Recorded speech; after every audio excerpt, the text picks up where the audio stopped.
Hey, caregiving family, what's going on? So, I want to talk about caregiving after abuse. So there are people out there that think, oh, you're supposed to take care of your mother, your father, your uncle, your aunt, your husband, wife, whatever, despite how horribly they treated you. I just want to say to you, you are not obligated to take care of anybody who did not properly take care of you, did not properly love you, who has made it their life's mission to be abusive, mean, hateful, whatever towards you. Let me put that out there.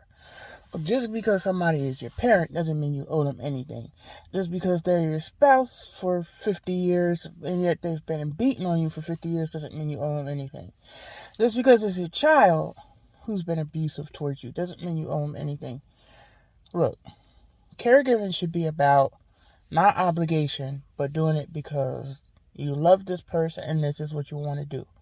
Now, look, I understand that some people have no other options and some people have to because they can't afford to put their loved one in a facility or, whatever the situation may be. But outside of those situations, you are not obligated to take care of somebody who's been abusive towards you.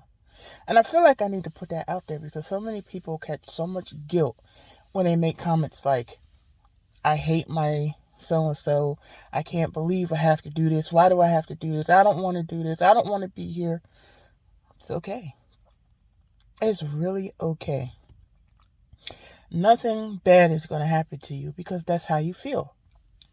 The only thing I ask of you is that if you are going to go into this, taking care of that particular individual or any individual, just be kind. My mom was not the perfect mom growing up. My mom, when I was growing up, was bipolar. And for at least half of my life, she was unmedicated. So there were lots of ups and downs and craziness in my life growing up.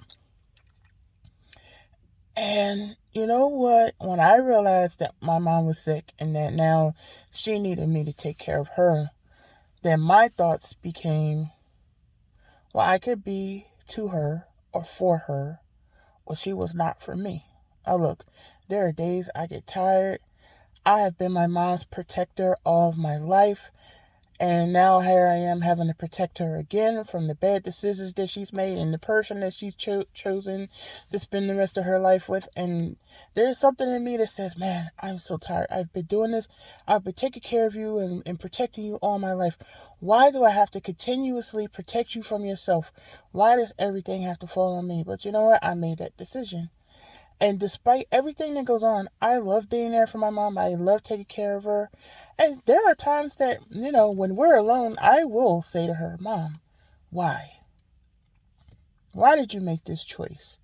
Why did you put me in a position where I have to be protective of you again? Why can't the last days of your life just be at peace? Like, that's all I want. I just want peace for the both of us. I want my final days with her to be, if my grandmother is not here anymore, to be her and I and Bob. And she can go knowing that she was well cared for, the Bob will be well cared for, and that one way or another, I'll be okay. I don't want drama around her, I want,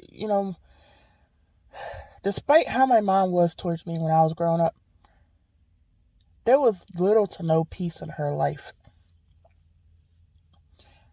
And I just want her to have peace. That's it. I'm tired of drama.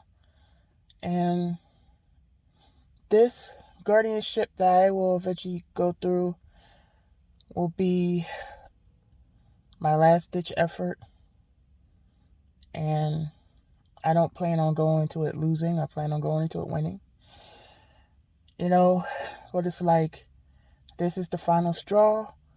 Once I win guardianship, then we can finally have our peace.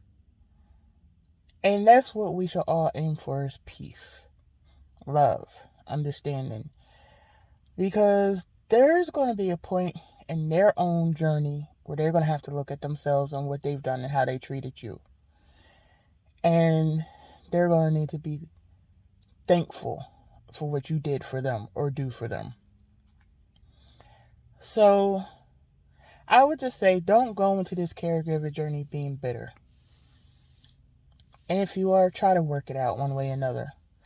And even if your loved one cannot communicate back to you in the way that you're used to them communicating with you, it's not always a bad thing.